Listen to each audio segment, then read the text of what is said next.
It was initially subtle, almost invisible. We had been married for several years, and like any other marriage, we had our ups and downs. But this was different. Sandy, my wife, appeared distant in a way I couldn't quite pinpoint. Conversations became one-sided, and her laughter, which had previously filled the house, was replaced by stillness. At first, I chalked it up to stress. We'd had a rough patch after the fire that destroyed our old house, and moving into my grandmother's place wasn't her idea of a fresh start. But something about her demeanor made it clear this wasn't just about the fire. Little things started to add up. She'd come home late from work, blaming it on meetings that didn't seem to exist. Her phone, once casually left on the kitchen counter, became glued to her hand. The screen was always tilted away from me. And then there were the nights she'd conveniently forget to wear her wedding ring, claiming she had been in a rush or that it didn't fit quite right anymore. I tried to ignore it, I really did. I told myself that every relationship has its phases, and maybe this was just one of those moments where we needed to find our way back to each other. But it wasn't long before I realized I was the only one trying. The tipping point for me wasn't even dramatic, it was in the small, mundane moments. One evening, I asked her if she wanted to watch one of her favorite shows together, something we used to do almost religiously. She looked at me like I had asked her to solve a complex math equation. "No, I'm tired," she said, barely glancing up from her phone. Later that night, I saw her laughing at something on her screen, completely engrossed. That wasn't the kind of laughter that comes from a funny meme, it was the kind that comes when you're talking to someone who makes you feel alive. By that point, I couldn't ignore the signs anymore. She was pulling away, and there was someone else there had to be. I tried to reason with myself, thinking maybe I was overreacting, but the reality was staring me in the face. The little provocations, the sudden change in her wardrobe, and the absolute lack of intimacy, all of it pointed to the same conclusion. She wasn't just tired of being my wife, she was either already with someone else or seriously considering it. I knew I needed to address it, but how do you start that conversation? "Hey, are you cheating on me?" It's not exactly something you casually drop during dinner. So, I waited. I observed. I started noticing patterns, how she'd suddenly remember she had plans or how her tone would shift when certain names came up in conversation. She wasn't just distant, she was gone, at least emotionally. It was like living with a stranger. Looking back, I think part of me had already accepted it. She had made it easier by treating me like I didn't exist, but there was still a part of me that held on to hope that maybe this was something we could fix, that maybe if I gave her enough space, she'd come back to me. It was foolish, I know, but when you build a life with someone, you don't just give up without a fight, at least that's what I thought at the time. The hardest part wasn't the suspicion itself, it was the waiting. Waiting to catch her in a lie, waiting for her to admit what I already knew, waiting for her to care enough to even bother hiding it. I felt like I was living on borrowed time, like every interaction we had was just one step closer to the inevitable. And deep down, I think she knew that too. The night it all came crashing down wasn't anything out of the ordinary, at least not at first. I came home from work, same as usual, and the house was quiet. It was winter, so it got dark early, and when I pulled into the driveway, I noticed something off immediately. Her car wasn't in the garage, and the porch light wasn't on. Normally, that wouldn't bother me, but given the way things had been lately, it made my stomach twist. I walked in and called out for her, but there was no response. At first, I thought she might have stepped out to run an errand or visit a friend, but as I made my way through the house, I saw her bedroom light was on. I headed upstairs, and that's when I saw her. She was standing at the dresser, putting on makeup. She wasn't wearing the usual jeans and a sweater she threw on for casual errands. No, she was wearing a black dress, a new one I'd never seen before. It had a higher hemline and a neckline that left little to the imagination. The heels next to her were the tallest I'd ever seen her wear. I stood in the doorway for a few moments, just watching. She didn't even notice me at first, she was too focused on her lipstick, a bold red that made her look completely different. It hit me then, this wasn't just any night out. This was deliberate. She was dressing up for someone. My chest felt tight, but I stayed calm. I didn't yell, I didn't demand answers. Instead, I asked, "Are we going somewhere?" Her hand paused mid-application, and she glanced at me through the mirror. There wasn't even a flicker of guilt in her expression, just irritation. "No," she said flatly. "I'm going out. I have a date." I didn't react immediately. I think she was expecting an explosion, a shouting match, maybe even some begging, but I just stood there, staring at her. "Did you hear me?" she said, her voice sharp. I said, "I have a date. I'm going out with another man." My heart was pounding, but I refused to give her the satisfaction of a scene. "No," I said, keeping my tone even. She turned to face me, clearly annoyed. "No, no, what? You're not going out on a date." I said, "At least not while we live under the same roof. If you want to see someone else, fine, but pack your things and find somewhere else to stay. Once you're out, I'll file the divorce papers, and you can do whatever you want." Her laugh was sharp and bitter. "I'm not leaving," she said. "I like this house, and when it's mine, I'll do whatever I want with it. If you keep acting like an idiot, I'll make sure I get most of the money when we sell it." I took a deep breath, holding on to what little patience I had left. "Do us both a favor," I said, "and go stay with your parents until this is over. You're the one who wants out, not me." She crossed her arms, a smug look on her face. "Oh, I'll be back in 30 minutes, she said. "You'd better not be here when I get back, or I'll call the police. I'll tell them you threatened me, maybe even hit me. You know how it works. They'll hold you for 48 hours, and by then, I'll have changed the locks." I felt a cold anger settle in. She really thought she could manipulate me like that. "You're making a mistake," I said, my voice calm but firm. "You think you can scare me, but I'm not going anywhere." She rolled her eyes and went back to the mirror, muttering something about needing to fix her lipstick. I left the room, my mind racing. If she thought she could walk all over me, she had another thing coming. When I left that room, my mind was racing, but not with panic. I knew her game, and if she wanted to play dirty, I could adapt. She thought she had all the leverage, her threats, her confidence, the way she spoke like she already owned the house. In my life, it lit a fire in me, but instead of losing my temper, I focused on what I could control. I wasn't about to let her walk all over me without a fight. I walked into the garage and saw the aluminum baseball bat leaning against the wall. It was the same bat I used during summer games with friends. I picked it up, testing its weight in my hand. Her car was parked outside, and I could almost see her smug face as she imagined driving off to meet her lover, leaving me behind to stew. Well, not tonight.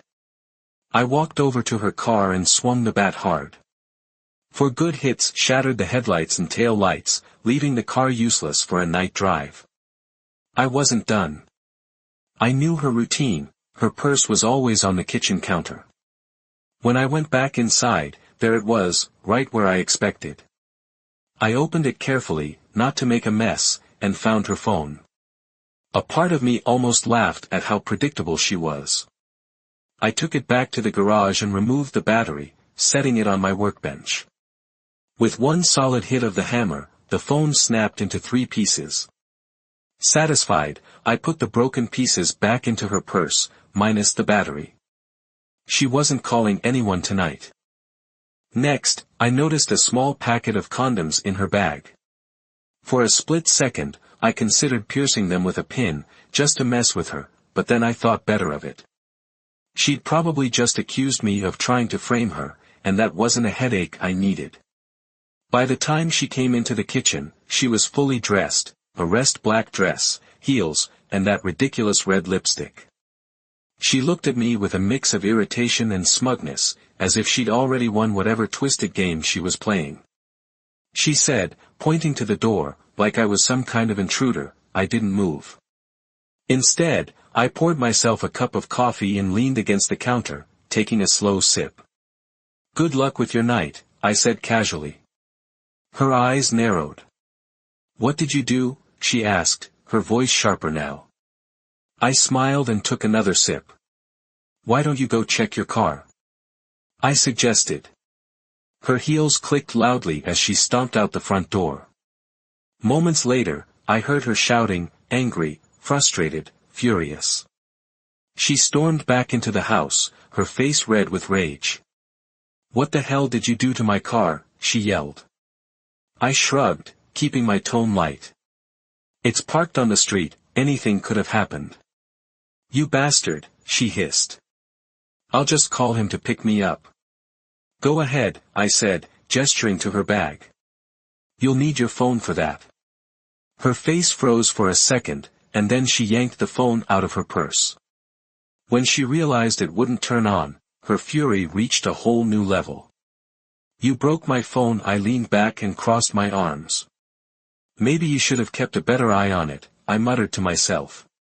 At that point, she was practically vibrating with anger. She swapped her heels for sneakers and stormed out, probably thinking she could knock on a neighbor's door and borrow their phone. I watched from the window as she went from house to house, growing more and more frustrated when nobody answered. She was shouting by the time she reached the end of the block. I leaned against the counter, drank my coffee, and waited.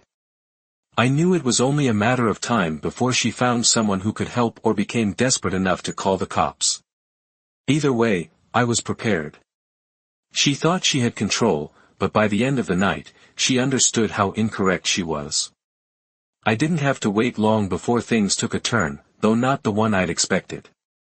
As I sipped my coffee, I could hear her heels pounding against the floor above me, then silence.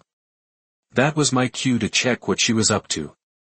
I glanced out the window just in time to see her walking toward the garage. She wasn't going to give up on her plans that easily. The thing is, I knew Sandy. She was impulsive, sure, but predictable in her desperation. She'd already figured out that her car was out of commission, and she must have assumed I'd left my Suburban, the Beast, as she used to call it, sitting in the garage, just waiting to save her night. What she didn't know was that I had disconnected the garage door opener earlier in case she tried something exactly like this. I followed quietly and peeked in through the side door as she climbed into the driver's seat of the Beast. The engine roared to life with a deep, guttural sound that echoed through the garage. For a second, I thought about stopping her, but I decided to let her make her own mess. She pressed the garage door button, and when nothing happened, she tried again. Frustration flashed across her face, but instead of stopping to think, she did the most Sandy thing imaginable: she hit the gas. The Beast roared forward, slamming into the garage door with a metallic screech that sent chills down my spine. The power of the 454 horsepower engine was too much for the old door. The sound of tearing metal and cracking wood filled the air as the Beast burst out of the garage, dragging what was left of the door along with it. But that wasn't the worst part. Parked directly behind the garage, in what was probably the worst possible spot, was a police cruiser. 2 officers had just arrived after Sai's earlier threats to call the cops.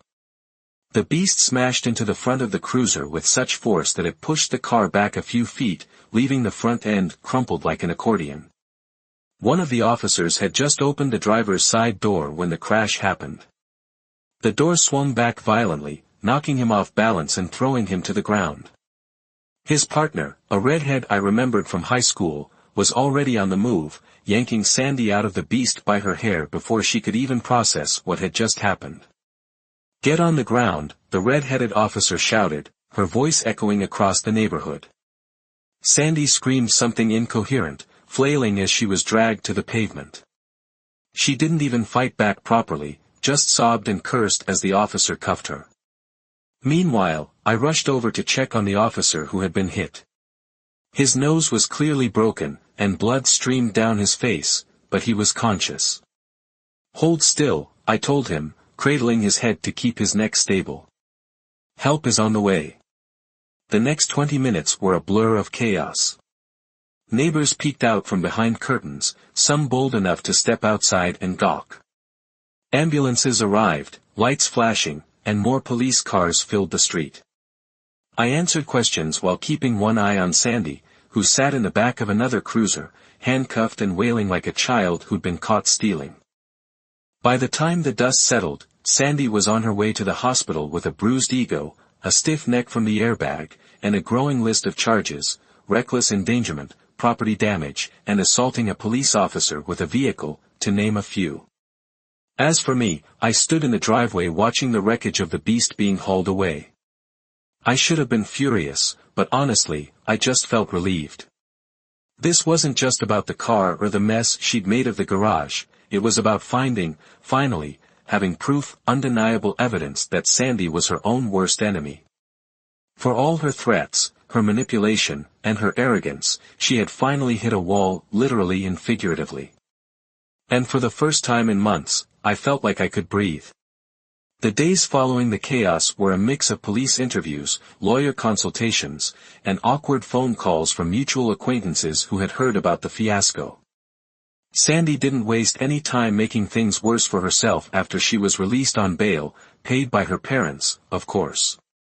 She withdrew almost every penny from our shared bank account, $9,000 gone in an instant, leaving me with a measly $1,000 to my name.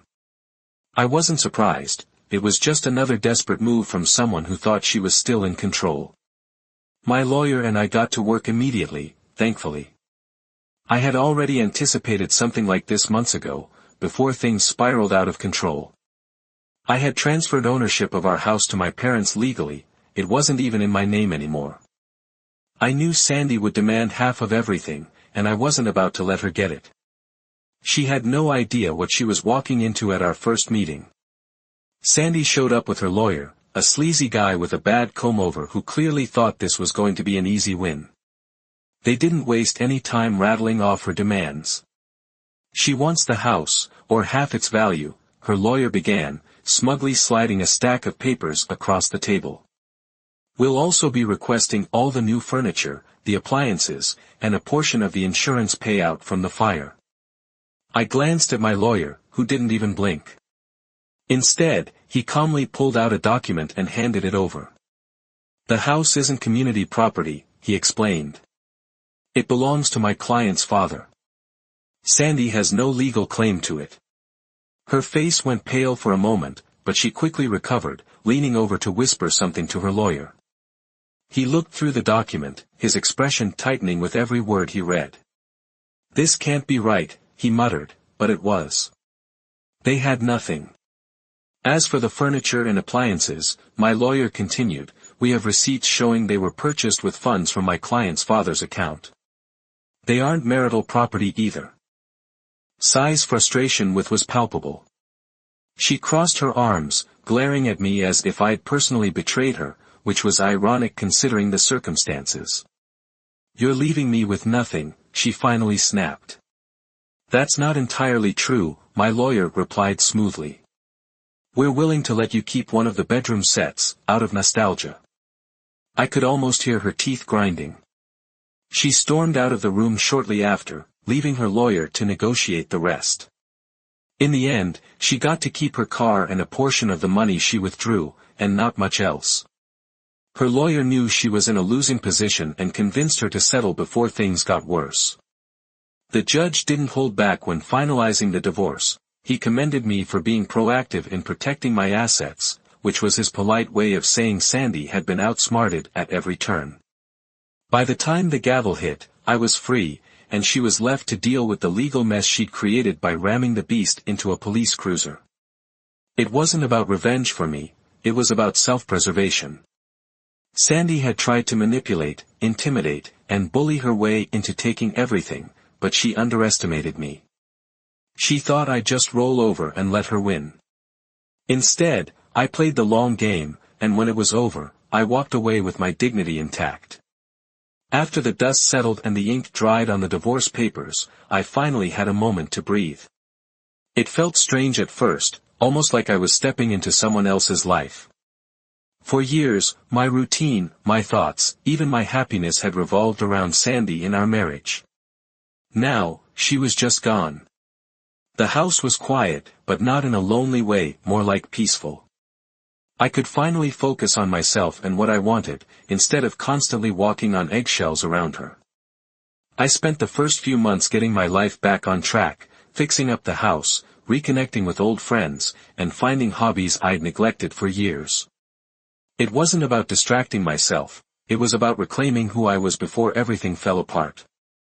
One of the first things I did was start going to the shooting range again. It had always been something I enjoyed, but during the last few years of my marriage, I hadn't made time for it. On one of those trips, I ran into Sergeant Sweetie, the same officer who had arrested Sandy during the garage incident. She was there in jeans and a casual top, completely different from the uniformed, non-nonsense persona I'd seen before. We talked for a while, and I found out she was newly single too. Her divorce had been messy, though not quite as chaotic as mine. One thing led to another, and I asked her out. To my surprise, she said yes. That first date was something else.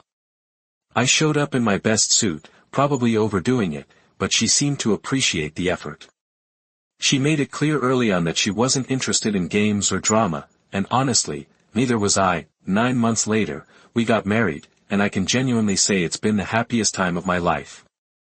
She's not just my wife, she's my partner in every sense of the word.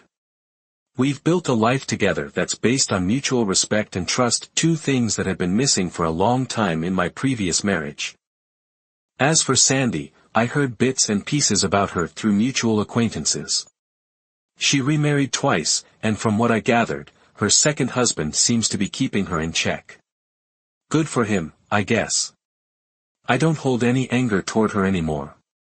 It took me a while to get to that place, but I realized that holding on to resentment would only keep me stuck in the past. These days, my life is simple and fulfilling. My wife and I recently celebrated our 25th wedding anniversary with a river cruise in Europe, a trip she'd always dreamed of. Our kids are grown and doing well, and I couldn't be prouder of them. Just last week, we handed over my grandmother's old house to our daughter as a wedding gift. It felt right, like a full-circle moment. That house had been the site of so much pain and transition, but now it's starting a new chapter for her. Every now and then, I think back to those chaotic days with Sandy, not with regret, but with gratitude.